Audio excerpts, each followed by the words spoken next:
Assalamualaikum warahmatullahi wabarakatuh. Perkenalkan, saya Vina Nurjana dengan NIM 21080-205 dengan mata kuliah Manajemen Inovasi dan Teknologi. Baik, selanjutnya kita akan membahas tentang linear thinking group. Di dalam linear thinking group ini kan kemarin sudah dijelaskan ada 7.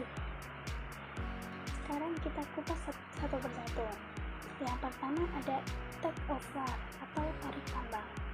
Tarik tambang ini dimodelkan berdasarkan analisis gaya, sebuah teknik yang dikembangkan oleh psikolog sosial Kurt Lewin. Teknik ini itu memungkinkan melihat bagaimana gaya positif dan negatif mendorong dan menarik ke arah skenario terbaik atau yang terburuk. Ada beberapa tahapan nih yang dapat dilakukan. Yang pertama, saat menetapkan metode ini, pertama-tama kita mengidentifikasi kondisi atau faktor yang mempengaruhi suatu situasi. Kemudian, setiap faktor yang dipecah menjadi dua sisi yang berlawanan. Yang pertama ada kekuatan pendorong, yaitu faktor-faktor yang membawa kita menuju skenario terbaik atau solusi optimal. Yang kedua itu ada kekuatan penghambat, yaitu faktor-faktor yang menarik kita ke arah kegagalan atau kondisi yang tidak diinginkan. Setiap kondisi dibandingkan dalam suatu spektrum atau kontinen antara keberhasilan dan kegagalan. Dengan menganalisis kekuatan-kekuatan ini, kita bisa mencari cara untuk memperkuat faktor positif dan mengurangi pengaruh faktor negatif. Yang kedua ada ide atau kotak ide.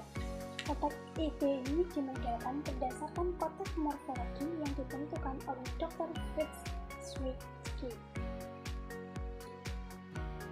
Kotak ide ini yaitu cara menggabungkan parameter tantangan secara otomatis menjadi ide-ide terbaru.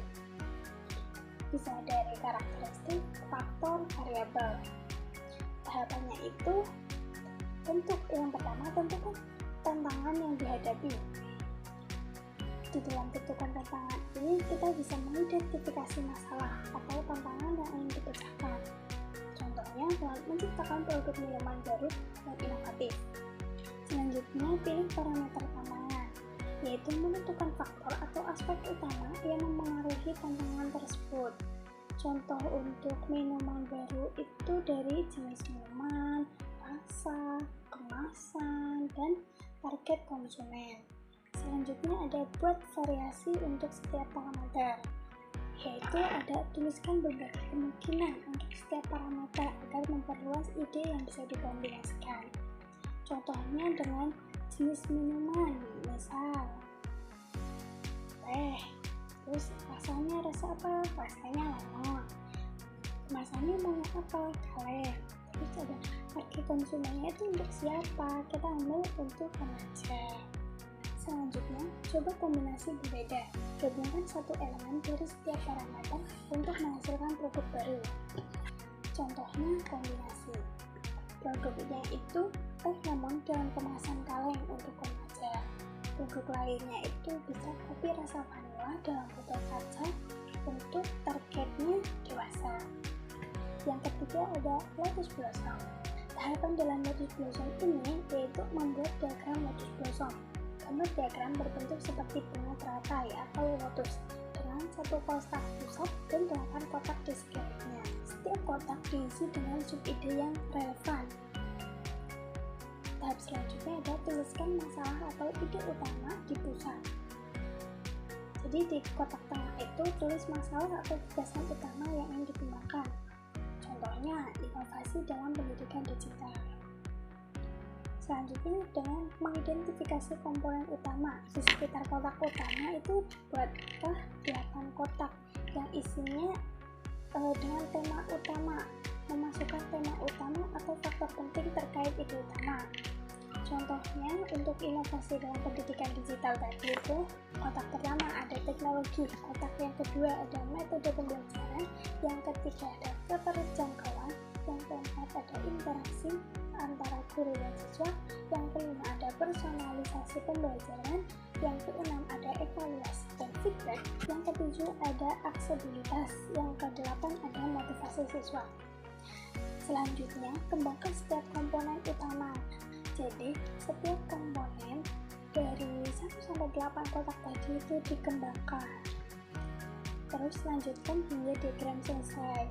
Ulangi proses ini hingga diagram itu terisi penuh, menciptakan jaringan ide yang luas dan kaya. Yang keempat ada future fit. Teknik future fit ini adalah metode berpikir kreatif berbasis skenario yang membantu bisnis dalam merancang masa depan dan menemukan peluang strategis. Dengan teknik ini, bisnis dapat mengantisipasi tantangan, memahami faktor-faktor yang mempengaruhi keputusan, dan mengembangkan berbagai skenario masa depan untuk menemukan peluang yang terbaik. Tahapannya itu ada 6. Yang pertama, identifikasi masalah dalam bisnis. Yang kedua, ada tentukan keputusan yang harus diambil. Yang ketiga, ada identifikasi kekuatan yang mempengaruhi keputusan. Yang keempat, ada buat skenario berdasarkan faktor utama. Yang kelima, ada kembangkan skenario menjadi narasi atau cerita. Yang keenam, ada cari peluang bisnis dalam setiap skenario. Selanjutnya ada pembahasan marketing kerja. Yang pertama ada pivoting atau stimulasi acak. Stimulasi acak ini yaitu memaksa hubungan antara dua konsep yang berbeda untuk menciptakan ide orisinal baru. Tahapannya itu yang pertama ada gunakan kata atau objek acak. Jadi pilihan kata, bentuk, warna, artikel dari majalah itu bisa secara acak. Yang kedua ada asosiasikan dengan berbagai hal. Pikirkan berbagai hal yang berkaitan dengan kata tersebut. Yang ketiga ada paksa hubungan. Cari cara menghubungkan kata dengan tantangan yang dihadapi. Yang keempat ada buat daftar ide. Tulis semua ide yang muncul tanpa menyaringnya. Yang kelima ada batasi waktu. Baik, terima kasih teman-teman yang sudah mendengarkan pembahasan dari saya.